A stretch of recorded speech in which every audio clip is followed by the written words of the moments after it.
Greetings ladies and gentlemen, and welcome to today's video, where we are going to be starting a new series on the portrayal of women in the Quran. It is no secret that the issue of women is one of the most talked about issues by those who take pleasure in criticizing the Quran.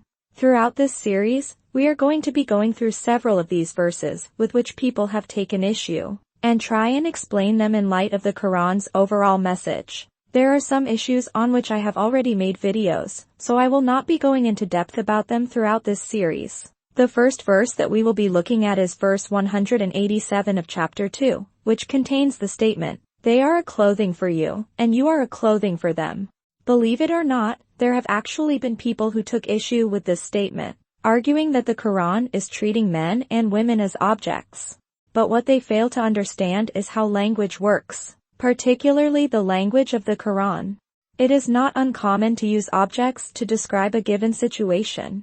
In this particular verse, the Quran says that women are a clothing for men, and men are a clothing for women. What the Quran is trying to get across here is that your spouses are to you what your clothes represent. Clothes represent warmth and comfort, and a spouse functions in a similar way. Our spouses act as our support network, with whom we can find comfort, warmth, tranquility, peace and serenity. When we are sad, depressed, worried, and yes, even in terms of sexual desire, we can always find comfort with our spouses. Anyone who takes issue with this description is poorly uninformed when it comes to the Quran and its message. We currently live in a society which has unfortunately become extremely sensitive to almost anything. A culture of canceling people whose opinions we might find harsh, triggering, or even offensive. Remember, just because you find a certain point of view offensive or triggering, that doesn't mean that it is wrong. And sadly, this is what we are constantly going to witness as we cover several of these verses. The next verse that we are going to look at states, "Your women are a cultivation for you, so come to your cultivation however you wish." Here, we are once again witnessing a case of people transferring their own sensitivities onto the time period in which the Quran was written. Similar to how the previous verse used the word clothing in reference to comfort and warmth, this verse uses the word cultivation.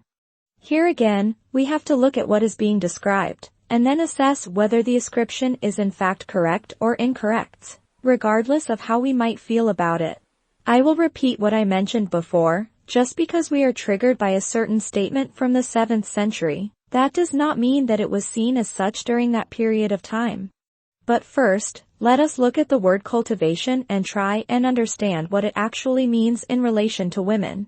Is the verse inferring that women are objects for men, and therefore men have been given the right to approach them for sex in whatever way they want? Is the verse implying that men may force themselves onto their wives against their wishes? Those who seek to tarnish the message of the Quran would want you to believe that this is the case. However, that is not what the verse means at all. First, let us view how cultivation was viewed during the time in which the Quran was sent down. When a verse describes a certain phenomenon through inference, allegory, or similitude, then we should not assume that the Quran is trying to be literal. Such descriptions are merely descriptive, rather than prescriptive. So, when the verse says that your women are a cultivation for you, that does not mean that they literally are a cultivation, or that they are to be seen as objects. In this case, we have to look at what cultivation represented during the time in which the Quran was revealed. Cultivation was among the most precious and dear aspect of a person's life, as it literally dictated the survivability of the individual.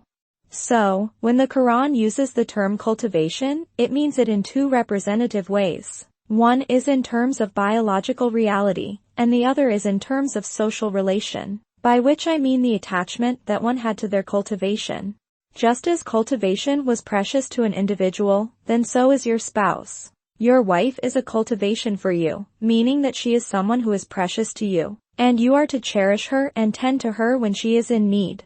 She is someone that you are to be concerned about, and someone who should be a priority to you, and someone you never want to lose. That is how important cultivation was to the people at the time, and likening a wife to cultivation implied cherishing and considering her as someone precious to you. This is of course understood from the meaning of the term to cultivate, which in English as well as in Arabic, means to foster, care for, and nurture the growth of something, The other aspect of the term cultivation is in reference to the biological, meaning, women are a cultivation because they are beings who cultivate and foster life in their wombs after the implantation of the male seed.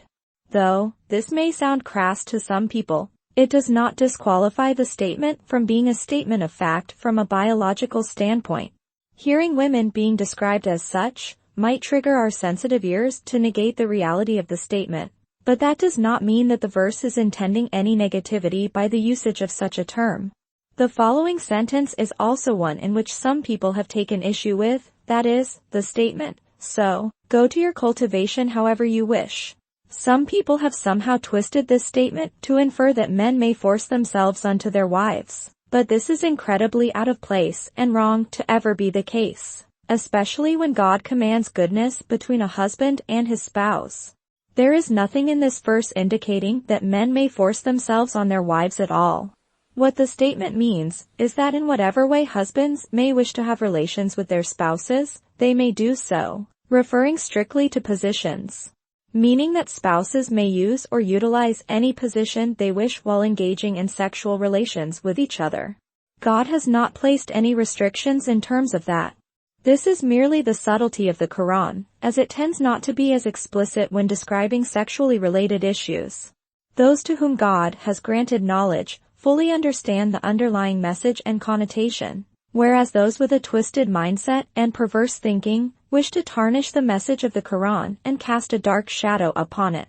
It is nothing but a smear campaign, designed to trigger the sensitive ears of those who are not as in tune with reality. I maintain, however sensitive something may sound to you, it does not mean that it's wrong, or that your perception of it is the intended perception. When it comes to ancient documents, here in particular the Quran, then one cannot transfer his own sensitivities unto that time period and assume that what is sensitive to them was also sensitive to the people in the 7th century.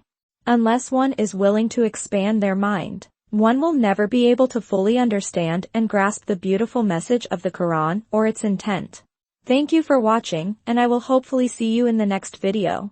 Please do remember to subscribe down below and hit that notification button, and comment down below if you have anything to add.